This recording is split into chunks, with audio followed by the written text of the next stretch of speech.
Now we are. Okay, we are rolling. Okay, I'm going to start with 2 jokes that my dad wrote. And I want to see what you think of them. Here's the first one. My dad is always texting me jokes. I can't speak right now, but... Okay, here's the first one. Okay, hey, anybody here vote for Trump? And no matter the response, you follow up with, well, there goes half my act.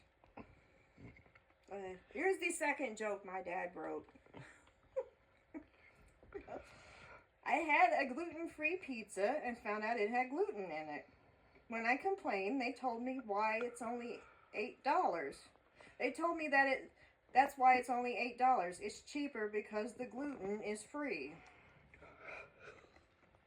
Okay, there's a couple of dad jokes for you. Okay, now we're going to go back into the professional type stuff now. I got banned from Twitter for calling Elon Musk a whore. Right to his face. As close as you can get to somebody's face on Twitter. I tweeted right at him. I said, "You're the richest whore that ever lived." And apparently billionaires have thin skin because he reported me. Instant 12-hour ban. I realize now that what I did was wrong. I shouldn't have called him a whore. I should have said sex worker. So that's on me. I'll take that hit. I had to stop doing comedy for a while, and I missed hanging out in hotel lobbies in my PJs and having everybody look at me like I just knocked over a liquor store.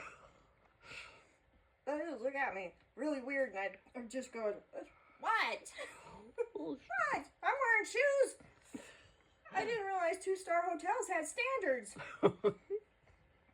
So what happened was I had back surgery. And for 2 years I walked around with a dead leg because if you're a woman, it's real hard to get a doctor to listen to you. And if you're a woman who does comedy, it's even harder because they all want to try out their material on you. I have no idea how many doctors are actually closet comedians. This first doctor I went to, I'm sitting in his office with my dead leg, listening to his Type 5. And finally he says, "You just need to be more active." I said, I take a Thai boxing class. So finally, I find a doctor who listened to me. His name was Kevin. Kevin was a great guy. He listened to me. He explained everything. He did the surgery. I spent the next 6 months ugly crying and waiting for the drugs to kick in. I learned something about myself during this period. I could never be a drug addict. The first few days on drugs was great. It's wonderful. I loved it. I was on painkillers, muscle relaxers, weed. I was laying in bed making TikToks to myself saying, "Bitch, better have my money." After about 6 weeks, I felt like I'd been locked in the closet with a carton of cigarettes. So now that that's all over, I'm keeping the booster seat on my toilet. That thing has spoiled me. I never realized what a chore sitting down was. I sit on that thing all day playing Bud Farm. But I was dealing to it too much. So just recovering from that surgery was just so stressful, and I started to miss the days when I was a kid and I could throw a tantrum in the grocery store. You ever have one of those days? I mean, every time I see a kid throw a tantrum in the grocery store, I just want to join them. I want to lay down right beside them, start kicking and screaming, "I can't take this anymore! This isn't fair! I just want some candy and a toy!" Candy and a toy! I think that's why God invented shrooms. Just psychedelics, because you can't throw a tantrum in the grocery store.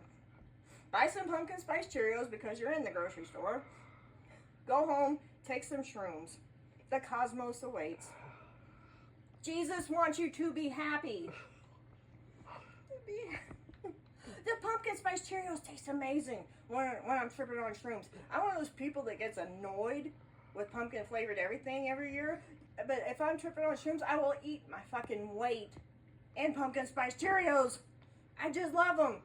All through the 2020, I had my 5 dry grams of my pumpkin spice Cheerios. I wasn't leaving my house till the next pandemic. But I don't take them for fun. I never get to have any fun, as you may have surmised. I have what they call medication-resistant depression. I hate that term. It's way too polite. It's not accurate at all. It blames everything on the patient. It should be called, we have no idea how these pills work or why they stop working, but we're going to give you more of them because you have insurance. Drugs only lead to other drugs if you're seeing a psychiatrist. So I was caught in this Mobius strip of a life of pills and doctors and psych wards, and I'd rather cut off my own head with nail clippers than go back to therapy. So I read this book about psychedelics, and in this book it said if you have medication-resistant depression and you take enough psychedelics to leave your body, you'll get better. I thought, how ironic, after years of being suicidal, I find out the best way to treat my depression is to die. But only for a little while, so I got half right. Depression is kind of like, it's like spending 9 hours on YouTube watching videos about somebody's designer handbag collection when you don't even have gas money. You know, it's not a good place to be in. You look into the abyss looks into you and says, that handbag costs more than your house. So I've been taking the psychedelics for 3 years, and you want to hear something cool? I'm off all my meds.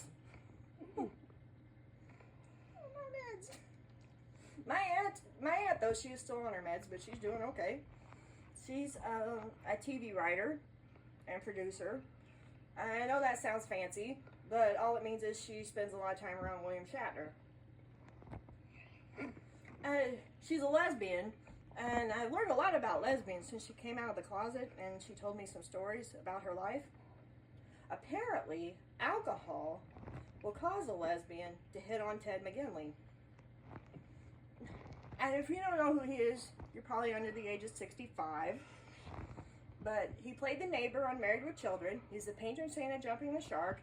And apparently, he's Chris Hemsworth for drunk lesbians. So if you are, in fact, a lesbian, you should either avoid alcohol or Ted McGinley. He's sick of lesbians hitting on him.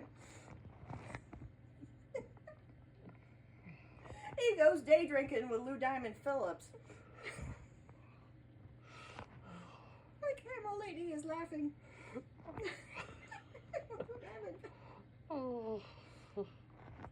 Okay, that's all I have right now. So.